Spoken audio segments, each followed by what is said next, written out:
सौभाग्यवती भव याचा अर्थ तू तिचा नवरा इतिहास आणि ग्रहस्थी असून संन्यास घेतल्यामुळं पुत्रवती भवती होऊ शकत नाही. साधूला पडलेला प्रश्न आहे, साधूला पडलेलं धर्म संकट आहे. त्यावेळेला साधून त्याचा पश्चाताप भोगला आणि सांगितलं विठ्ठल पंताला, माझा आदेश तुला आहे, माझा आदेश म्हणून जा आणि संन्यास टाकून दे आणि पुनश्च एका ग्रहस्थाश्रमामध्ये पदार्पण कर. महाराज नाता घरची उलटी खून पाण्याला स्थान लागली किंवा आता काय करावं सांगा मला. जगाच्या पाठीवर ऊसाचा रस काढून साखर करता येईल, पण साखर झालेला पुन्हा रस कसा करावा. उलटी प्रक्रिया झाली. आता इथं साखरेचा रस बनवायचा आहे आणि विठ्ठल पंताने विचार केला, माझ्या नशिबात परमार्थ नाही वाटाले, पण मनोमार्गी गेला तो त्याची मुक्ता. मनोमार्ग जाता येईल ना महाराज. गुरुचा आदेश आहे, मनात नाही पण गुरुचा आदेश आहे. आणि त्यावेळेला नित्य महाराज विठ्ठल पंत घरी आले. गुरुची आज्ञा म्हणून ज्या ज्या सामान्य जीवानं गुरुची आज्ञा पाळली नाही त्याचा नाश झालाय. गुरुची आज्ञा ज्यानं पाळली त्याचा उद्धार झाला. शुक्राचार्याने सांगितलं होतं की महाराज नको नको नको म्हणून 3दा सांगितलं होतं. संकल्प कर्तव्य झाली जाऊन बसले होते. किती मदत करावं जीवानं तरी, गुरुनं तरी. पण आमचा जीव महाराज इतका वावळट आहे. शब्द स्पर्श रूप रस गंध आशा मनशा तृष्णा कल्पना इच्छा वासना काम क्रोध मोह मद मत्सर दंभ अहंकार या सगळ्यात फसलाय पीठ. म्हणून आम्हाला गुरुचा उपदेश नीट कळला. कोणत्याही संप्रदायाचा कोणताही गुरु असू द्या शिष्याचं आनहित करीत नाही. आणि म्हणून जगाच्या पाठीवर जे जे गुरुचं ऐकणार नाही, गुरु मात्र शोधून केलेला असावा. गुरुच्या गुकार शब्द गुरुमयी मायास्पद रुकार वर्ण तो दिनकर या व्याख्येत बसणारा गुरु असावा. आणि म्हणून गुरु आदेश शिरसा वंद्य मानला आणि महाराज ग्रहस्थाश्रमात आले आणि सिद्धेश्वराच्या मंदिरावर जाऊन बसले आणि पुन्हा सांगितलं सिद्धेश्वराकडे गेले, सिद्धोपंताकडे. कारण हे इतके दिवस जावयाचा शोध घेतले होते ना. नाही नाही, आता स्थूलमान शरीर बदललंय. 20 वर्षाखाली जसे वैभव महाराज होते तसे आज राहिले नाही. स्थूल शरीर कालांतराने बदलत जाते. हेच विठ्ठल पंत होतं की नव्हतं असा चेहरा राहिला नव्हता. आणि म्हणून पण आपली माय आपली बायको आपल्याला कोणत्याही अवस्थेत ओळखीते महाराज. याचं नाव संसार. आणि म्हणून सिद्धोपंताकडे गेले, सिद्धोपंताची भेट घेतली आणि सिद्धोपंत हे दोघ जण मिळून पुन्हा रुक्मिणीकडे आले, आपल्या घरात प्रवेश केला. आणि त्यावेळेला मात्र रुक्मिणीला आनंद वाटला आणि आनंदाश्रू तिच्या डोळ्यातून गळू लागले. कारण इतक्या वर्षानंतर पतिराजाची भेट झाली. पतिव्रता स्त्री भगवंत मानून राहिलेली स्त्री आनंदाश्रू वाचा वाचा समाधान झालं. आणि सुखानं महाराज पुनश्च एकदा संसार सुरू झाला. गोड असा संसार करतात. आता संसार गोड नसतेच, पण ज्याचा परमार्थ, ज्याचा प्रपंच नेटका आहे त्याचा प्रपंच गोडच आहे. आमचा फाटका आहे म्हणून आम्हाला दुःख आहे. प्रपंच नेटका करणाऱ्याच्या प्रपंचामध्ये काही सुख नाही काय? अहो प्रपंचातच तर देवाला अवतार घ्यायला लावायची ताकद आहे. याच प्रपंचामध्ये निर्गुण परमात्म्याला सगुण करण्याचं सामर्थ्य आहे.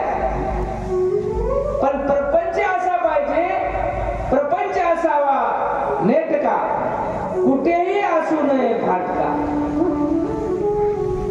प्रपंच किती बारीक आहे महाराज. द्रौपदीला फक्त एकदाच विकल्प झालता कर्णाकडे बघून. कोणता? असला नवरा मला राहायचा होता. वैखरीत विषय आला नव्हता. वरी केस वाळवीत उभा राहिली होती जिन्यामध्ये आणि नजर पडली दुसऱ्याकडे. त्यावेळेला मनात इथं पर्यंत निर्माण झालता. पश्चिंतीत मध्यमेत वैखरीत आला नव्हता. फक्त विकल्प असाच निर्माण झाला की असला नवरा मला पाहिजे होता. तर त्याचं काय फळ मिळालं महाराज पुढे? इतका प्रपंच बारीक आहे. असला नवरा मला पाहिजे होता अशी जरी बाईची इच्छा झाली तरी तिचं जीवनभर केलेलं पतिव्रत्य भंग पावते आणि तिला त्याचं फळ भोगावं लागते. इतका बारीक संसार आहे, इतका बारीक प्रपंच आहे. 7 समुद्राच्या पलीकडे गेलेली, डोळ्यानं न दिसणारी सुई समुद्रात पडलेली शोधून काढणं सोपं आहे, पण प्रपंच नेटका करणं अवघड आहे.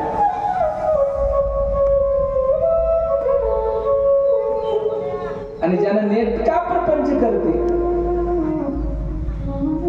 जिजाबाईनं काय केलं?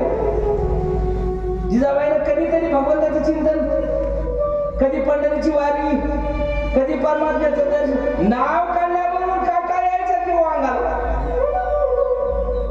कधीच जुळालं नाही. आम्ही आमचं जीवन पंढरीच्या वाऱ्या करण्यात जाऊन मोक्ष मिळवण्याची तयारी आहे, पण जिजाबाईनं कधीच पंढरपूरला गेले नाही. त्याचं नाव काढल्याबरोबर त्याला शिवा द्यायची.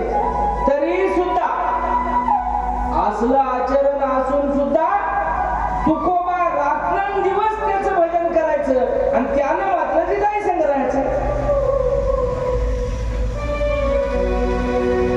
पायात मोडलेला काटा भगवंतानं स्वतःच्या जिभीनं काढला जिजाबाईचा. कमान बघा की. आणि ज्यानं रात्रंदिवस टावा बुडाला भगवंतासाठी, त्याच्या अजून स्वप्नात नाही. याचंच कारण आहे प्रपंच जिथं फाटका नाही तिथं भगवंत सुद्धा तिष्ठत उभा राहतो. आणि म्हणून असा प्रपंच या माऊलीचा होता. कोणाचा? रुक्मिणीचा. आणि म्हणून आनंद झाला, नवऱ्याची भेट झाली, गोड संसार सुरुवात झाला. बरेच काळ दिवस निघून गेले आणि रुक्मिणी आणि विठ्ठलपंताच्या संसार वेळेवर गोंडस असे 4 लेकरं जन्मले. शके 1200 इसवी सन 1200 साधारणतः 75चा काळ. त्या काळामध्ये सुंदर असं मूल जन्माला आलं आणि त्याचं नाव निवृत्तीनाथ ठेवलं. विरक्ती, ज्याच्याकडे विरक्ती त्याचंच नाव निवृत्ती. निवृत्ती कधी आहे? निवृत्ती होती का माणसाची? 90 वर्षाच्या म्हाताऱ्याला विचारा संसारातली मजा. जवानपणासारखं बोलायला येते, पण प्रवृत्तीकडून निवृत्तीकडे जायचं अजून आम्हाला सुधारणा झालंय महाराज. आम्ही अजून प्रवृत्तीमध्येच गुंतलो. हे प्रवृत्ती आमची एवढी घातक आहे, या प्रवृत्तीच्या साह्यानेच आम्हाला निवृत्तीकडे जाता येते म्हणायचं, पण जायची तयारी नाही, मानसिकता लागते तशी. निवृत्ती इथंच आहे आणि प्रवृत्ती इथंच आहे. अहो एकाच वाप्यामध्ये ऊसाचा धांडा आहे आणि त्याच वाप्यामध्ये कारल्याचा कडू याला. माती एकच वय महाराज, वापा एकच वय, पण एक चवीला निवळ गोड आहे आणि एक चवीला निवळ कडू आहे. असंच आहे महाराज. प्रवृत्ती आम्हाला 184च्या जन्म मरणाच्या खड्ड्यात घालणारी आहे आणि याच प्रवृत्तीच्या साह्याने आम्ही निवृत्तीकडे गेलो तर आमचं 184चं बंधन चुकविणारी आहे. कथा भाग सांगत असताना सिद्धांत सांगितला तर कथा जुळते आणि म्हणून सुंदर असं गोंडस फळ जन्मलं आणि त्याचं नाव निवृत्ती ठेवलं. पहिला मुलगा निवृत्तीनाथ. नंतर कालांतरानं 2 वर्षाच्या फरकात जवळपास 1276-77 मध्ये ज्ञानेश्वर माऊली जन्माला आली. जगाचा उद्धार काय प्रक्रिया असेल महाराज भगवंताच्या ठिकाणी. आता इकडे हे असं घडालंय म्हणजे याच्या अगोदर तिकडं मुळव्यामध्ये बेसमेंट कसं तयार झालं असं, एवढी प्लॅनिंग जर इथं होत असेल तर 2 वर्षाच्या काळानं माऊली जन्माला आले. त्याचं नाव ज्ञानेश्वर ठेवलं आणि नंतर 2 वर्षानं सोपान काका जन्माला आले आणि नंतर 2 वर्षानं मुक्ता जन्माला आली. सुंदर असा जगाचा उद्धार करणारी 4 लेकरं जन्माला आली विठ्ठल आणि रुक्मिणी पंथाच्या कुशीमध्ये. हळूहळू कालांतरानं लेकरं मोठी झाली. 4 लेकरं बघून विठ्ठल पंथाला मनात आनंद वाटतो. लेकरं बघले की माय बापाला आनंदच होते, आनंद वाटू लागला. पण झोपल्या जागी एक चिंता सतू लागली की झालेला मागला प्रकार. या गल्लीतले आमच्या आळंदीतले लोक याच्या मुंजी करतील की नाही, शंकेची पाल मनात होती. चिंता करीत करीतच झोपायचे आणि हळूहळू मोठे झाले. गावातून गल्लीतून विरोध होऊ लागला.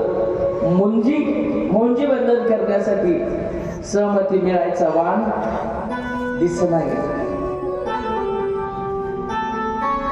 आणि याची मात्र चिंता विठ्ठल पंथाला लागली. आपल्या लेकराचं आता काय होईल. जगाचा उद्धार करणारी लेकर जन्माला आले आणि येत असताना पहिली चिंता बापाला लागली. जगाची चिंता हरविणारी अवताराला आले. कसं उलट सुद्धा बघा, तुम्ही जितकं चांगलं करसाल समाजाचं, जितकं तुम्ही लोकांना विनयतेनं नम्रतेनं लीनतेनं बोलचाल तितका लोक तुमचा गैरफायदा घेतात बघा. या लीनतेच्या पाठीमागच ते समज आहे. आणि सुंदर लेकरं वाढता चिंता निर्माण झाली. काय करावं, कसं करावं, काय करावं, कसं करावं. अशातच धर्मपीठाकडे गेले आळंदीला. धर्मसभेमध्ये उभं राहून सांगितलं, कथा खूप मोठी आहे पण मी आता रोजचं एक चरित्र बघायचं आहे. सांगितल्यावर खूप मोठा विषय आहे पण आता फास्ट पळालो आणि धर्मपीठाकडे गेले आणि हात जोडून नम्रतेनं सगळ्याला साष्टांग प्रणिपात घातला आणि ब्रह्मवृंदाला सांगितलं, वृंद हो, माझ्या लेकराच्या बुद्धी करण्याची परवानगी द्या. एक मुखाने मधून आवाज आला, महाराज तुमच्या बुद्धी करण्याचा हक्क आम्हाला नाही. आणि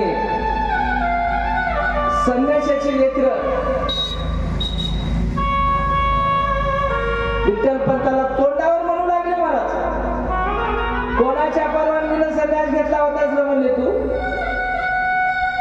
आणि संन्यास घेतल्यावर पुन्हा येऊन ग्रस्ताश्रमात राहिलास, संन्यास म्हणजे काय बोरखेळ समजालास.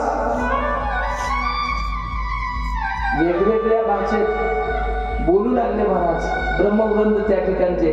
कारण संन्यासाची पात्रता नेमकी काय असावी, पुन्हा संन्यास घ्यावा, कोणत्या पात्रतेत बसलेल्या जीवाने संन्यासी व्हावं, याची मर्यादा तू उल्लंघन केलास, म्हणून तुला तुझं मनोवांछित फळ या ठिकाणी मिळणार नाही.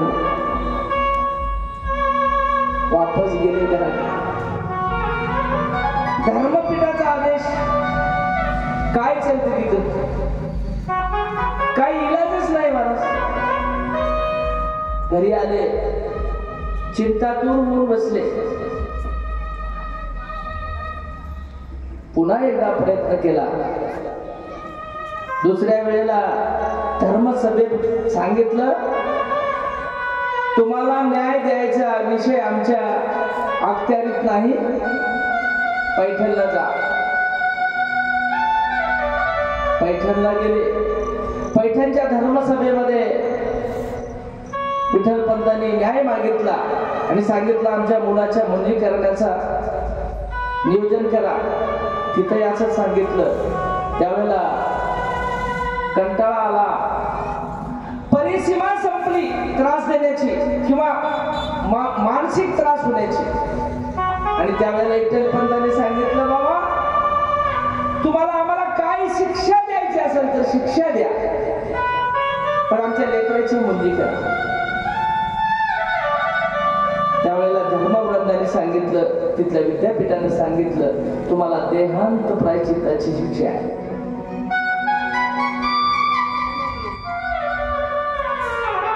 तोंडातून स्वर निघाल्याबरोबर महाराज देहांत प्रायश्चित्ताची शिक्षा विठ्ठल पंतांना आणि रुक्मिणींना मान्य केली.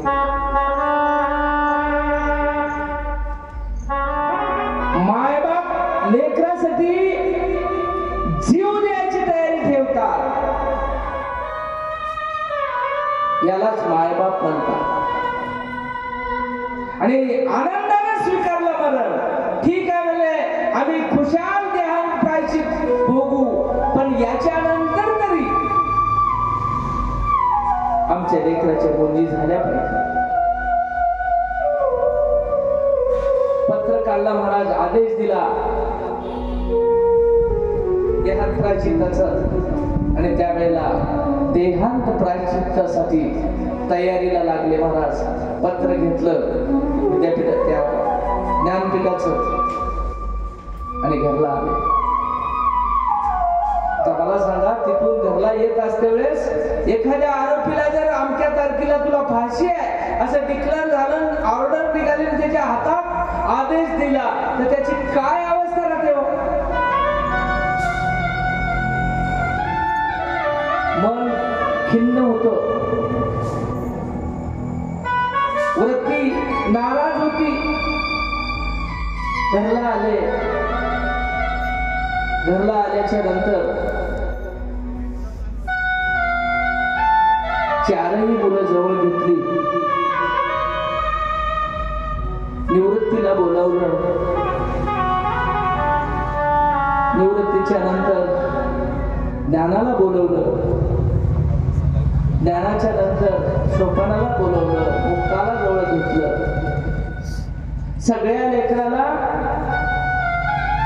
गोंजारलं. पाठीहून हात फिरविला. लेकराला सांगितलं नाही महाराज का आणि कशासाठी.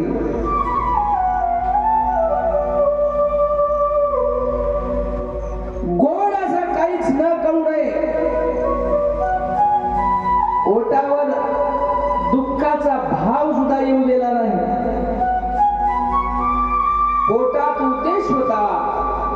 आपल्या लेकराचं नीट व्हावं, संसार नेटका करीत असताना किती बंधनं आहेत. आम्हाला कधीच भगवंताचं नाव न घेता सुद्धा मोक्षाला जाता येते महाराज. भक्तीला 9 वाटा आहेत. आम्हाला ज्ञानाचीच वाट लागते असं नाही. आम्हाला कोणत्याही वाटेने जाता येते, पण जात असताना मार्गक्रमण करते वेळेस मात्र आमची चूक जमत नाही. याला म्हणतात नेटका प्रपंच.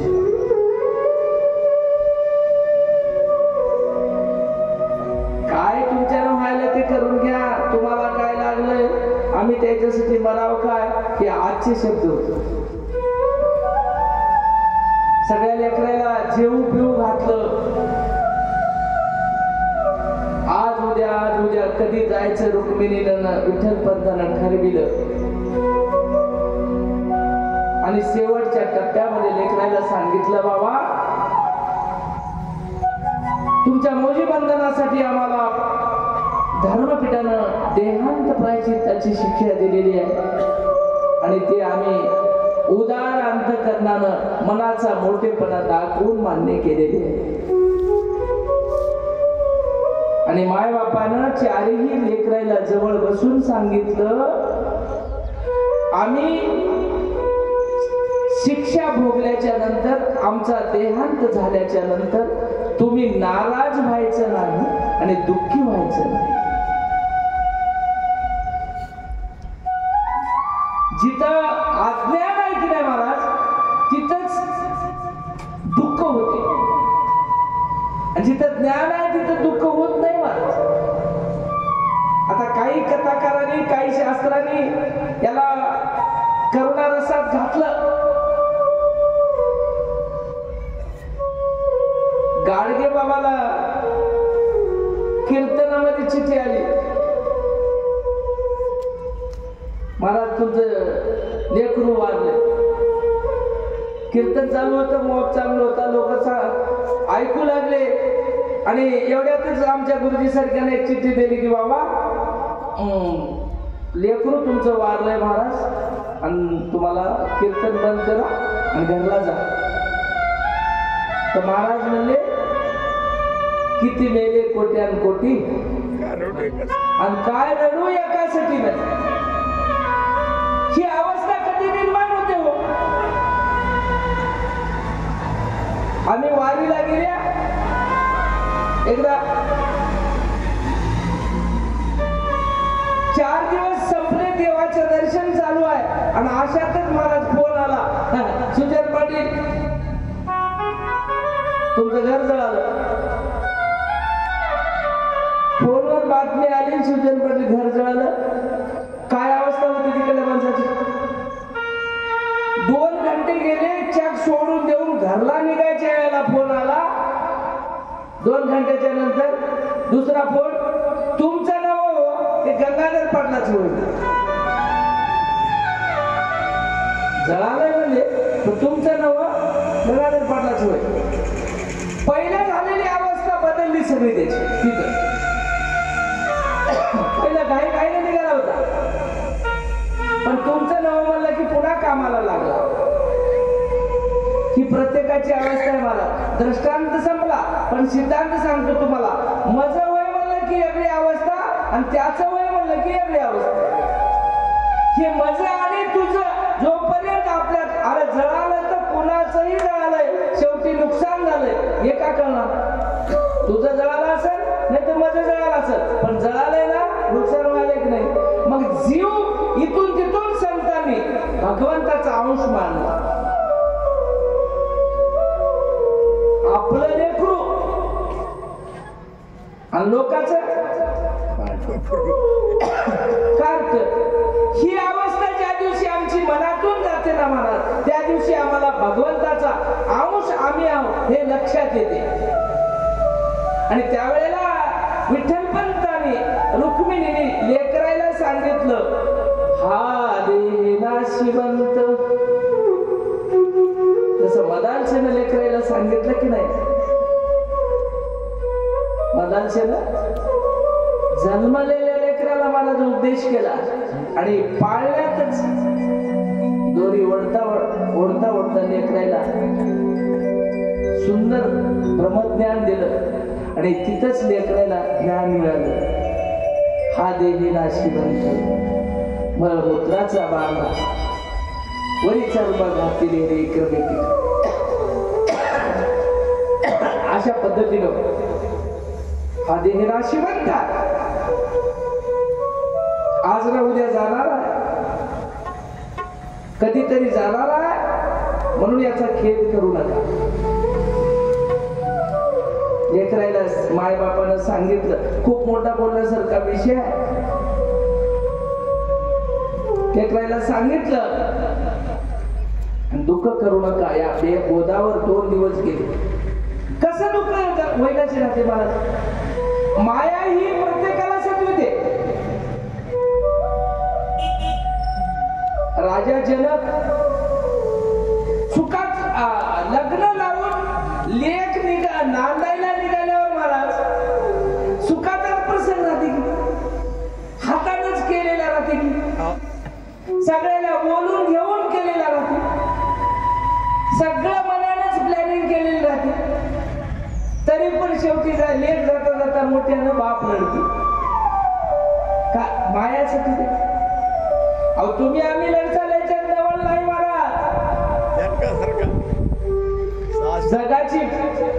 जगाचा मालक भगवान रामचंद्र प्रभू आणि त्याची सीता सती हिच्या लग्नामध्ये नवरी होऊन सीता जात असतावेळी विदेही जनक मोठ्यानं लढला महाराज.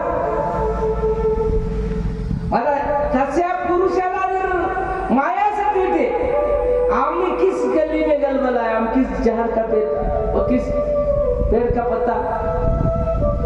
म्हणून आम्हाला जितकी माया सचविते की नाही तितकंच आम्हाला मायेला दूर करणंही सोपं आहे. मोठ्या आम्ही एखाद्याला जर तुम्ही लई मोठ्या असं वाटत असेल तर त्याचा खर्चही मोठाच राहते. आम्हाला आम्ही फार गरीबा असं जर वाटत असेल आमचा खर्चही बारीकच आहे. तसंच होई महाराज एखादी मोठा महात्मा असेल अधिकारी पुरुष असेल त्याला माया जास्त सती. माया कातीन लय फार सूक्ष्म आहे.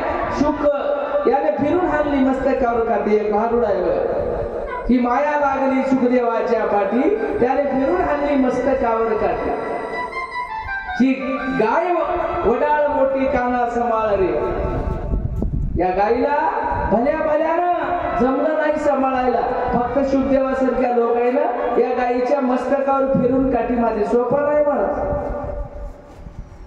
आणि या मायेला सांभाळण्यासाठी ब्रह्मदेवानं कन्येला भोगला, जमलं नाही. विष्णू उरंदेला झाला, जमलं नाही. महादेव यानं तर पार्वतीला माहित नाही जगतच गंगा ठेवली. कळू दिलं नाही मला. ही चौकीची ओळखच होऊ दिली नाही. माया इतकी सोपी नाही.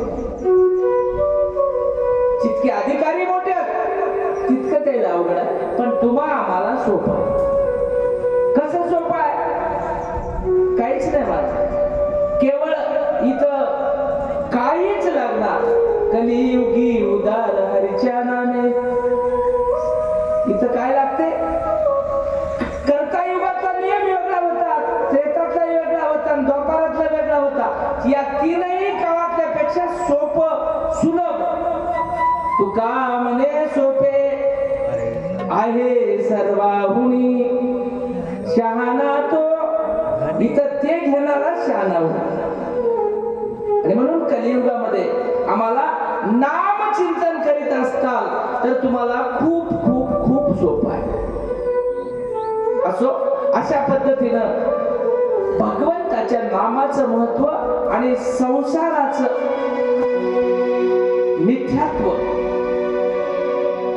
या जोडप्यानं माय बापानं लेकरायला पटविलं. खूप मोठं मोठा विषय आहे. आता संसाराचं मिथ्यात्व या विषयावरच आपला सप्ताह निघते.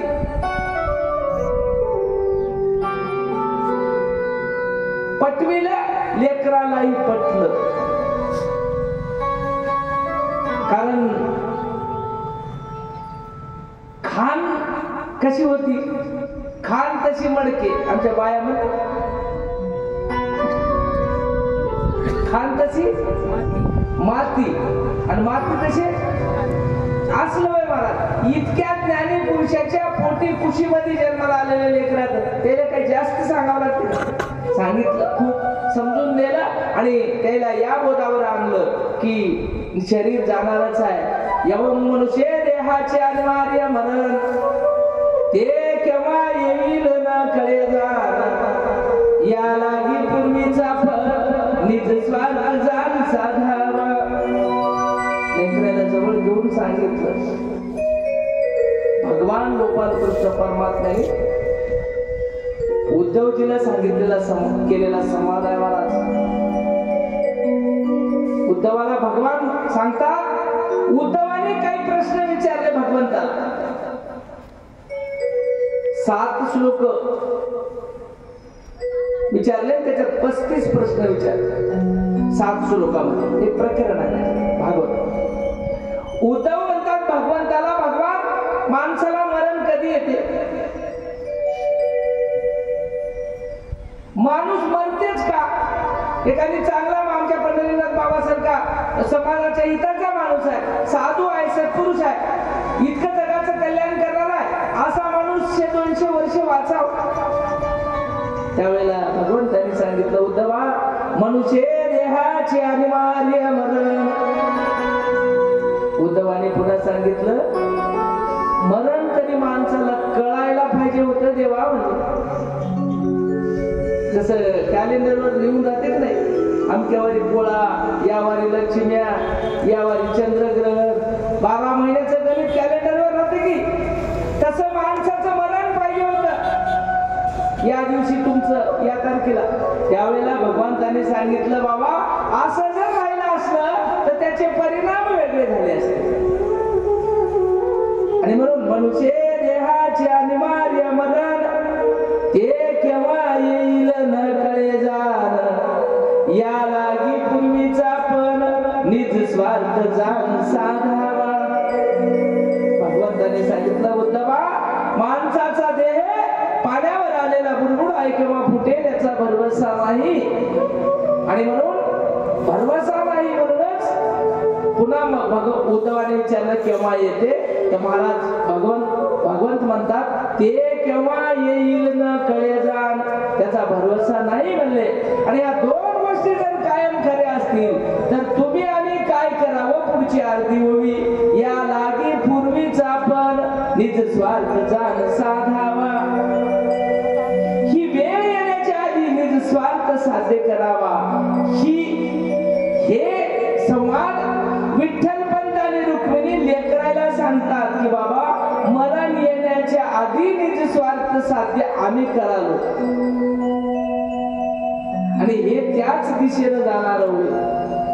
भले मनात नाही आपल्याला माणूस मराव असं कोणतंच वाटणार, आपल्यालाही मराव असं वाटणार, पण आलेलं मरण तुमच्या बापाला चुकणार महाराज. असे काही प्रकरणात रात्री आपण ऐकलंय, खूप मोठे विषय आहेत. आम्ही वर्षाचं नियोजन करून ठेवतो. वर्षाचं नियोजन करीत असताना उगा येण्याचा समज होईल की पुढच्या वर्षीचा आता भाकीत करून, लिखाण करून नियोजन लावायचं. क्षणाचा भरोसा नाही, डोळ्याची पापणी लावून उघडेपर्यंत आपला भरोसा नाही, आणि 12 महिन्याच्या प्लॅनिंग करून ठेवतो आपण.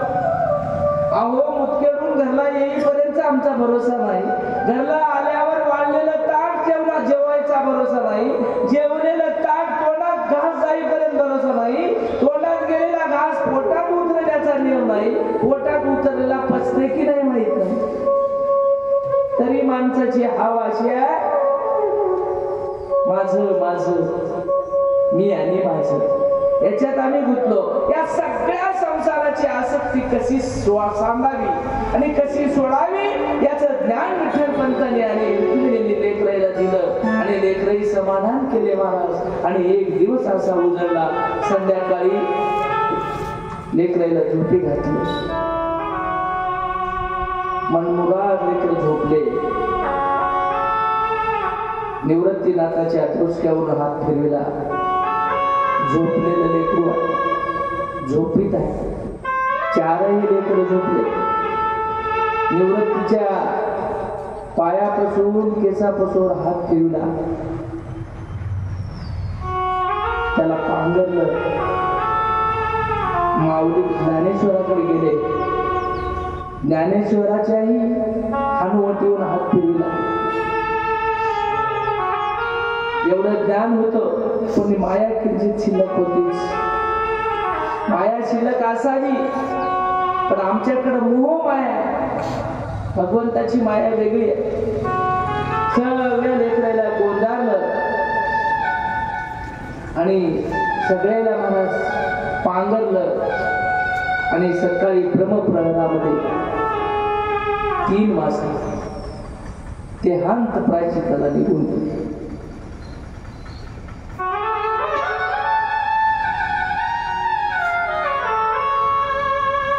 समर्पण केलं.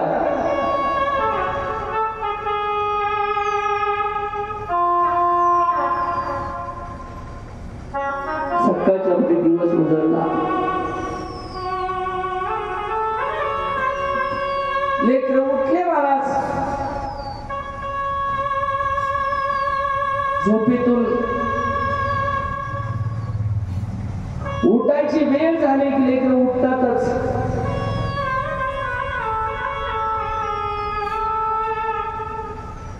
झोपलं आमच्या हातात आहे, पण केव्हा उठवायचं त्याच्या हातात आहे. त्याला भगवान म्हणतात. झोपते वेळेस माणूस झोपते, मला सकाळी फारच गडबड आहे, मला 5 वाजता उठायचं आहे म्हणून झोपते. पण 5 वाजता उठतेच, काय भरोसा.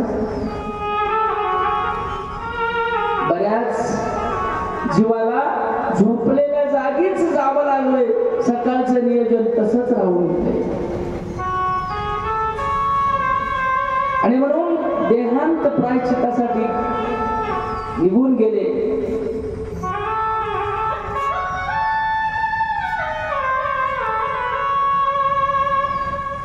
कायमचे गेले. लेकर सकाळी उठले. निवृत्तीला माहित होतं, निवृत्तीला सांगितलं होतं, लेकराला सगळं सांगितलं होतं, पण कधीच ही गोष्ट कधीची होय तेवढं नक्की केलं नव्हतं. निवृत्तीने समजून घेतलं. माग सांगितलेला प्रकार आज घडला. ज्ञानदेवाला जवळ घेतलं. सोपान आणि मुक्ता लहान होते, समजून घेण्याची कॅपॅसिटी नव्हती. मुक्ताईचं वय होतं 6 वर्ष. सोपानदेव 2 वर्षांनी मोठा. 8 वर्ष सोपानदेवाचं वय, 10 वर्षाचं वय माऊलीचं आणि 12 वर्षाचं वय निवृत्तीनाथाचं. निवृत्तीनाथाची जिम्मेदारी वाढली. निवृत्तीनाथाच्या मनावरचा ताण वाढला. आणि ज्या दिवशी घराचा करते त्यांना किंवा करता माणूस घरातून जाते ना, त्यावेळेला त्याच्या नंतरचा जो कुटुंब प्रमुख असतो त्याचा ताण डबल वाढतो. आणि निवृत्तीनाथानं सगळ्याला जवळ घेतलं, सगळ्याला जीव घातलं. मनामध्ये खूप मोठं दुःख आहे, पण दुःख ही कोणत्या कॅपॅसिटीने पचवावं याचं ज्याला ज्ञान आहे त्याचंच नाव निवृत्ती आहे.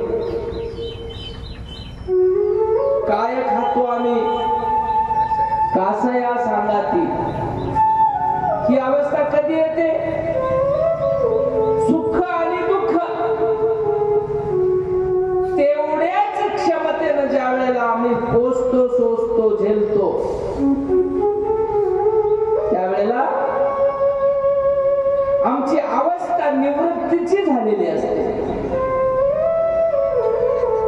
आणि म्हणून निवृत्तीनं सगळ्याला गोंजारलं आणि सुंदर असं लालन पालन त्यांचं करण्यासाठी सुरुवात केली. महाराज अतिशय सुंदर असा गोड नमुना प्रकरण पुढं घडू लागलं. पुढं काय होईल?